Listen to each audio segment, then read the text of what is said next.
copper Roman numeral 2 phosphate. To find the molar mass, I'm not going to work one out because I know you know how to do this. I've been watching you do it for 2 weeks now.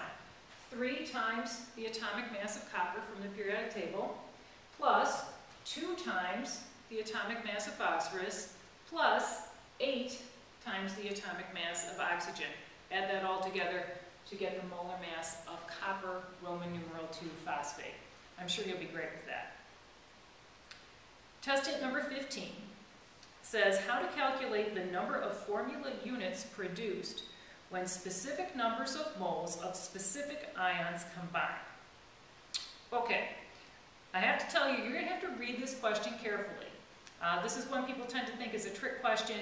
It's actually easier than one might think, but you do need to read and see what this is really asking.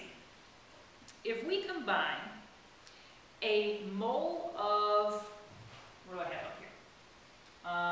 A mole of iron ions and 3 moles of chlorine ions, we are going to get how many formula units of iron 3-chloride? Well, it takes 1 mole of iron atoms, ions, and 3 moles of chlorine ions to make 1 formula unit of iron chloride, or 1 mole's worth of iron chloride. How many formula units would that be? Just multiply by Avogadro's number. Please remember that when you are given moles, you can convert to Avogadro's number by remembering the fact that 1 mole is 6.022 times 10 to the 23rd representative particles. I'm going to abbreviate that RP. Could be formula units if it's ionic, molecules if it's covalent, atoms, ions, whatever, pieces of stuff.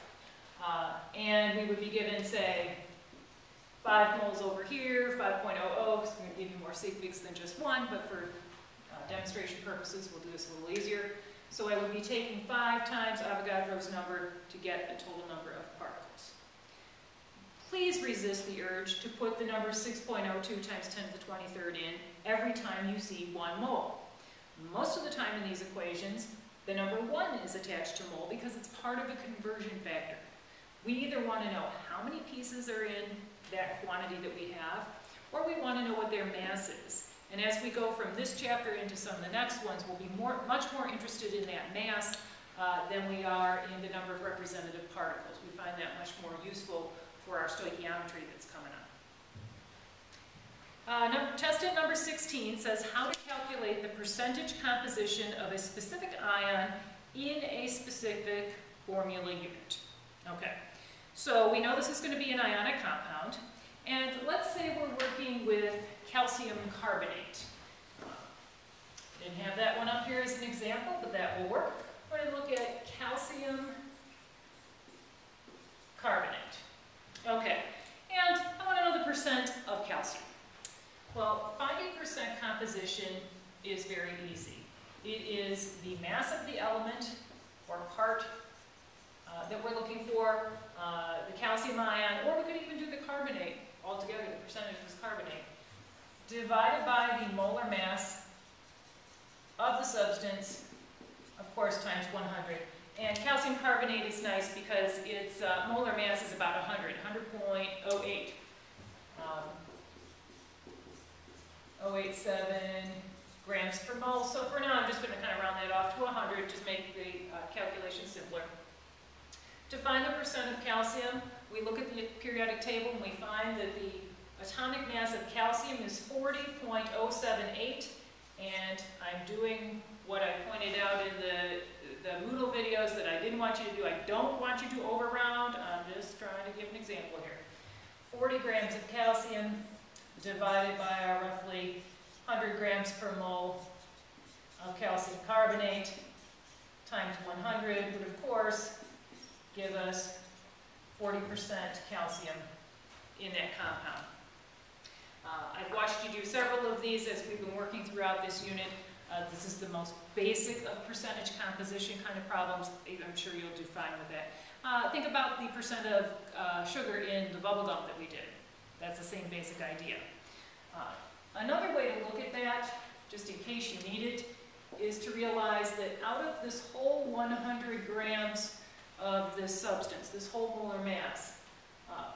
40 grams of it, or 40% of it, is the calcium, 12 grams or 12% is the carbon, and the rest is the 3 oxygens. Okay, you're about 48% there roughly if I round those off. Alrighty, moving right along.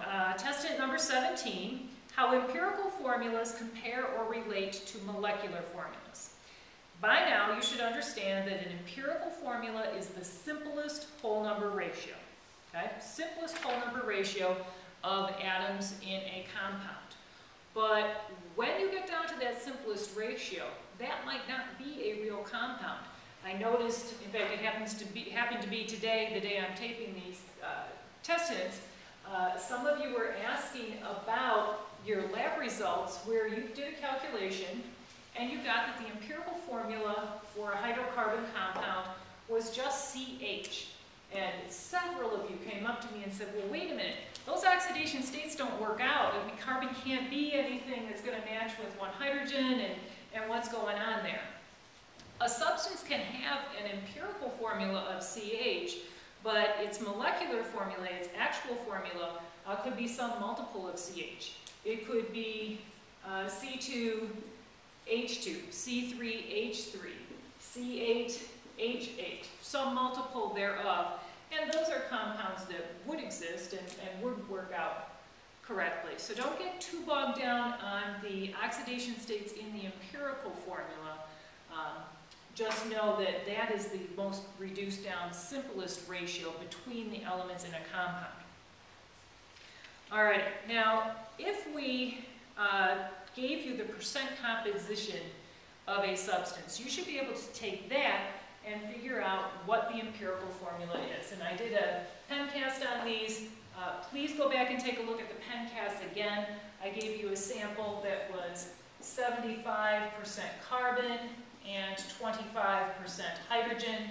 So out of this whole sample, most of it was carbon, part of it is hydrogen. If we assume that we have a 100-gram sample to start with, it makes our math a little bit more convenient. If we're given an actual mass in the compound, or in the problem, we can certainly take that, or 75% of that, whatever mass that we're given, and work the problem that way.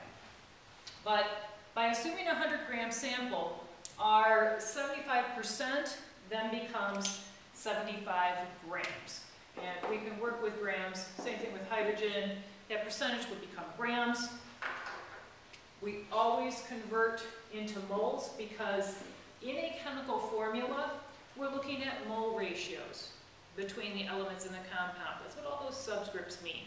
Yes, they mean atom ratios as well, but the fact that 1 mole is always 6 times 10 to the 23rd atoms allows, we have a proportion there that allows us to interpret a chemical formula as both a mole ratio and an atom ratio. So we know for carbon that, say, 1 mole is 12.01115 grams of carbon, 1 mole of hydrogen, 1.00797 grams of hydrogen. When we take the mass given, and you're going to see problems that perhaps it's not a percentage that's given, maybe we give you some actual data from a lab experiment and you're already starting with grams, you're still going to divide by atomic mass to get moles because we want to know that mole ratio. That mole ratio is going to tell us what these subscripts are in these chemical formulas. And very simply here, we would figure out that we have 6.24 moles of carbon. We have essentially 24.8 moles of hydrogen. We want to know the ratio between those. I should have planned this a little better when I was writing this out on the board here just now. And we're going to take our moles of hydrogen divided by the moles of carbon because we want a whole number ratio, so we're going to take the bigger one divided by the smaller one. If there are 3 elements or 4 elements, divide each of them by the smallest one. And we're going to get a ratio when we do our 24.8 moles hydrogen divided by the 6.24 moles carbon of 4 to 1, or 1 to 4.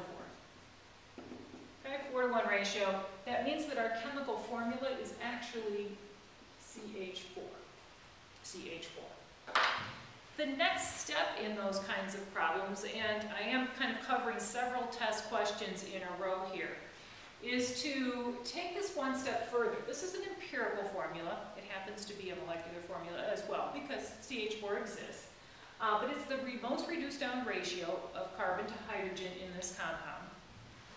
And let's say that the actual molecular mass of this compound, the molar mass is really, where's my sample that I did up here? 48 grams per mole. Okay. Well, you need to ask yourself if CH really is the molecular formula of a compound that has a molar mass of 48 grams per mole. And the way you're going to figure that out, that last step that in the second pencast that I have posted for you, is to find the formula mass or molecular mass of CH4 at a carbon and 4 hydrogens, so 12, roughly 12 plus 4, 16, and do a ratio. Compare 16 to the molar mass that's given. Well, 48 is 3 times bigger than 16. That tells me that instead of CH4, what we really have is C3H12 for the molecular formula of this compound. That process is the same whether we're given a percent to start with or actual mass. Divide by atomic mass to get moles, do a mole ratio. That tells you what your subscript should be. And you're going to have several problems in a row that are like this. Basically, this whole particular page on the test is essentially those calculations. So from 18 to about, well, 18 through 22 for sure. One other thing I'd like to point out about these problems when you're solving these is that sometimes you're going to get down to a mole ratio where you end up with something that's a ratio of something half to 1. So what if you did that ratio of the empirical formula mass to the molar mass, and you got a ratio that was 2.5 moles of substance X to 1 mole of substance Y. Okay? L1 X, L1 Y. We cannot write a formula X 2.5 Y or Y X 2.5, whichever one came first in the chemical compound. That's not going to work. We can't have halves of atoms in a molecule of something or formula unit. We can't have halves of moles. So we need